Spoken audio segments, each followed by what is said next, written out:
Bora nós para mais uma aulinha de regimento interno. O tema hoje é Comissão Parlamentar de Inquérito, tá? O intuito dessa aula aqui não é ficar lendo o artigo para você, é para dar um apanhado geral para que você possa aí gabaritar qualquer questão acerca desse tema na tua prova. Hoje a gente vai tratar em relação aos aspectos gerais, qual a função da CPI, como ela surge, quando os trabalhos são iniciados, quais poderes possui, se existe ou não limitações formais e quando ocorre a extinção da comissão. Vamos lá primeiro para os aspectos gerais. A gente já sabe que a CPI ela é um tipo de comissão temporária que está disposta lá no artigo 59. Sendo uma comissão temporária, o que é que a gente precisa saber? Que a CPI ela vai possuir aí, no mínimo 7 membros, que é a composição padrão das comissões temporárias, salvo as comissões especiais, que tem 9 membros, e que as designações desses membros dessas comissões cabe ao presidente da Câmara, tá? Então esses são os dois aspectos gerais que vocês precisam saber. Depois disso, a gente vai aqui para aquele questionamento. Qual a função de uma CPI? O artigo 61, ele estabelece que a Câmara Municipal vai instituir uma comissão parlamentar de inquérito para apurar um fato determinado e um prazo certo. Não esqueça disso. Ah, Tiago, mas o que é um fato determinado? O fato determinado ele está descrito lá no parágrafo 1º do artigo 61, que é um acontecimento relevante, de relevante na realidade, interesse para a vida pública. Cuidado, tá? Não é para a sua vida nem para a minha, não é para a vida privada, é para a vida pública e para a ordem constitucional, econômica, legal e social do município. Lembrando que esse fato relevante ele tem que estar caracterizado no requerimento de constituição da comissão, beleza? Vamos aqui para o próximo tópico. Como que surge a comissão parlamentar de inquérito? Vamos lá. Ela surge inicialmente através de um requerimento. Quem que propõe esse requerimento?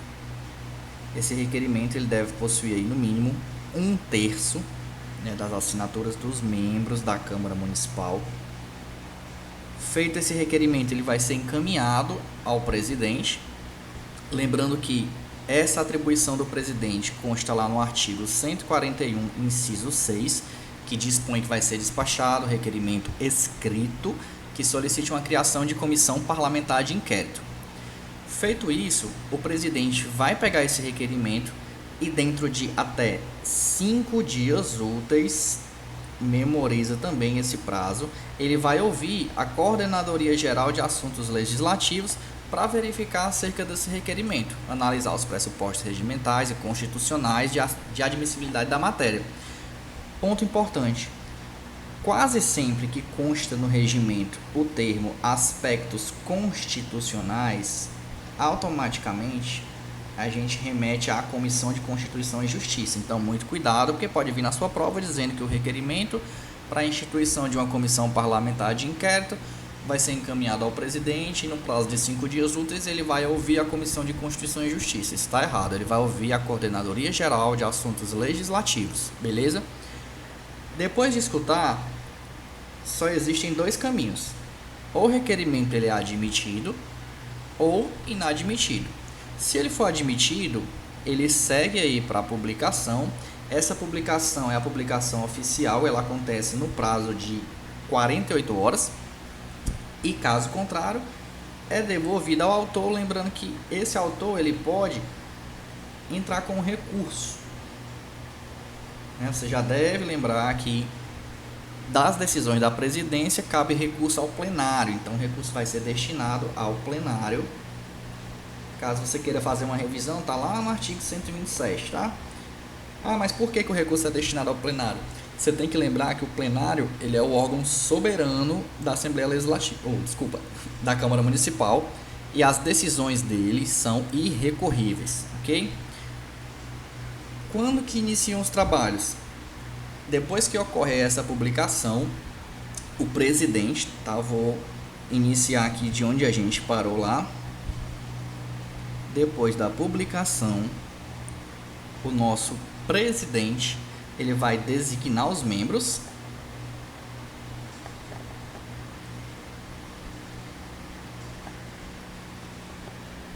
Depois dessa designação, tá? Primeira coisa, quando que ocorre a designação? Vai ser na primeira sessão subsequente. Ou seja, publicou ali, primeira sessão ordinária subsequente, vai ocorrer a designação dos membros.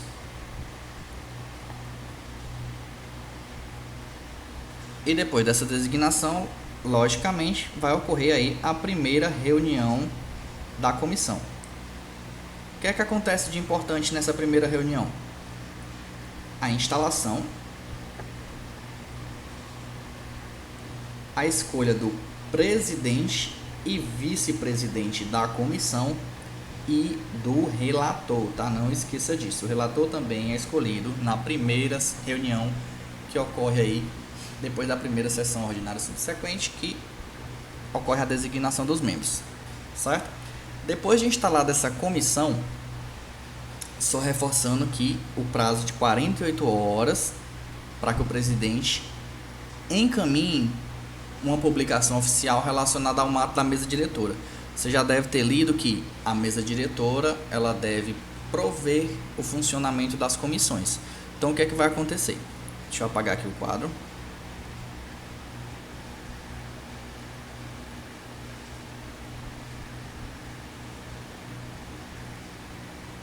Vamos lá. A comissão foi instituída. Então, o que é que vai acontecer? A mesa diretora, ela vai, através ali das suas atribuições, promover um ato. Nesse ato vai constar o quê? A provisão de recursos. Não são só recursos financeiros, tá? São recursos e meios administrativos. As condições organizacionais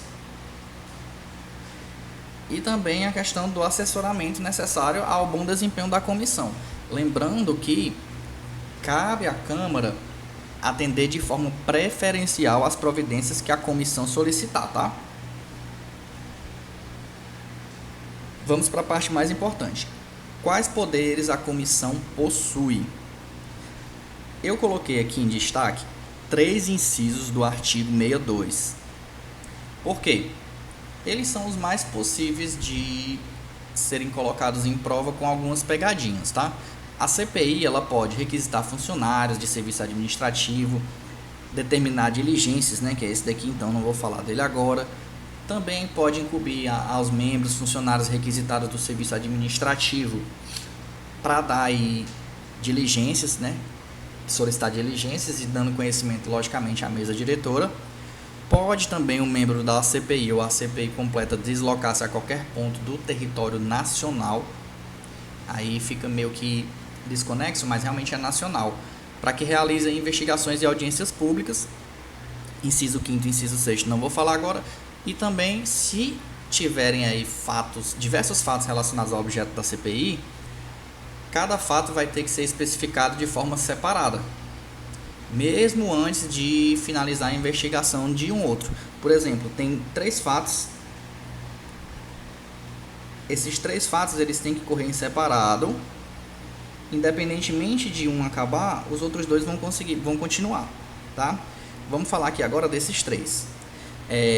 Cabe à CPI determinar diligências, ouvir indiciados, inquirir testemunhas sobre compromisso, requisitar de órgãos e entidades da administração pública informações e documentos, requerer audiência de vereadores, secretários e outras autoridades, tomar depoimento e requisitar os serviços de qualquer autoridade, inclusive policiais. E o que é que pode vir na sua questão? Exceto policiais, então isso vai estar errado. Junto a isso, você faz aí um paralelo com o inciso 5º, que já tem uma exceção aqui relacionada a estipular um prazo para atender qualquer providência. Ou seja, a CPI vai fazer uma solicitação, vai estipular um prazo. O único prazo que ela não pode estipular é quando é um prazo de alçada da autoridade judiciária, logicamente, porque a CPI ela não pode aí ultrapassar, né, no caso, o Poder Judiciário, logicamente. Então, muita atenção a isso para não confundir, inclusive policiais, com exceto alçada da autoridade judiciária. E esse inciso 6º aqui também é importante, porque se surgirem novos fatos que tenham conexão com a investigação, a CPI pode incluir no objeto da investigação, mas necessita aí da maioria absoluta. Então, muito cuidado com esse quórum, porque ele também pode ser alterado na tua prova. Vamos agora para as limitações formais. O que é isso? Existe alguma restrição quanto à criação de uma CPI? Existe sim. Caso ocorra o funcionamento de mais de 3 CPIs na Câmara de forma simultânea, não pode ser criada uma outra CPI, tá? Ou seja, se eu tiver duas, a CPI em funcionamento, posso criar a segunda. Se tiver a segunda CPI em funcionamento, eu posso criar a terceira, mas se eu tiver a terceira em funcionamento simultânea, eu não posso criar a quarta CPI. Tá? Então, isso é uma limitação formal que consta no parágrafo 2º. Vamos agora para a extinção de uma CPI. Quando é que ocorre a extinção? A extinção ela acontece de duas formas. Primeiro, quando termina os seus trabalhos, logicamente, por ser uma comissão que não é permanente, é uma comissão temporária, terminou os trabalhos, a comissão acaba. E existe também a extinção quando ela não é instalada dentro do prazo. Ah, Thiago, qual é o prazo para a instalação de uma CPI? Caso ocorra aí a ultrapassagem de um prazo de 60 dias corridos, tá? Isso aqui também é muito importante, porque pode ser que fale 60 dias úteis. Então, vai ser extinta a criação da comissão parlamentar de inquérito, tá? E quanto aos términos do trabalho, primeiro ponto, a CPI ela tem prazo para concluir os trabalhos? Tem sim. O prazo para a CPI concluir os trabalhos é de 120 dias, prorrogável por igual período, mediante a deliberação de quem? Do plenário. Então aí o prazo limite, e assim, o regimento ele não fala quórum, né? No caso, então o plenário escolhendo, logicamente que a maioria aí o prazo ele vai ser prorrogado. Vamos aqui agora diretamente para os términos do trabalho. O que é que ocorre?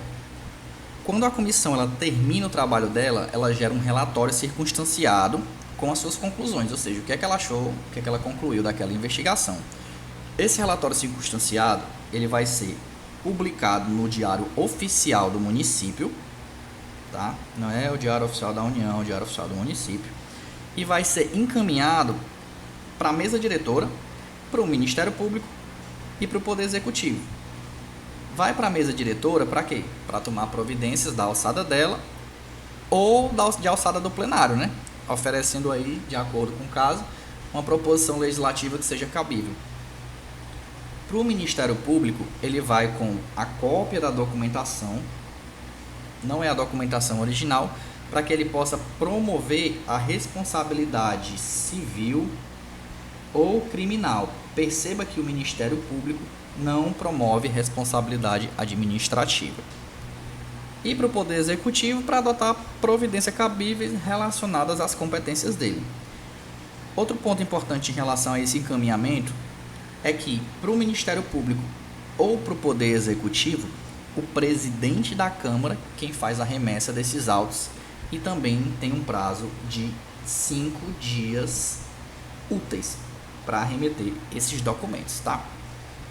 Então é isso, acho que o que eu tinha para falar de comissão de uma forma bem rápida e dinâmica. Como eu falei, o intuito aqui não é ficar lendo artigo por artigo. O assunto de comissão, ele está dos artigos 61 ao 63 do Regimento Interno. Vou passar para vocês aqui só uma informação que eu acabei pulando em relação aos poderes da CPI, aqui nesse inciso 2º, em que fala que é determinar diligências e solicitar informações e documentos. Como todo mundo sempre faz aí um link com a lei orgânica, lá no artigo 29, no parágrafo 2º da lei orgânica, fala que o prazo é de 15 dias prorrogáveis, por igual período, para que os responsáveis pelos órgãos da administração, direta ou indireta, prestem essas informações, tá? Lembrando que a prorrogação precisa aí ser solicitada e justificada. Tranquilo? Então espero vocês na próxima aula. Se você tiver gostado desse vídeo, já dá um like, se inscreve no canal, porque até a data da prova eu vou ficar postando esses vídeos curtos, diretos e resolutivos. Tranquilo? Até a próxima!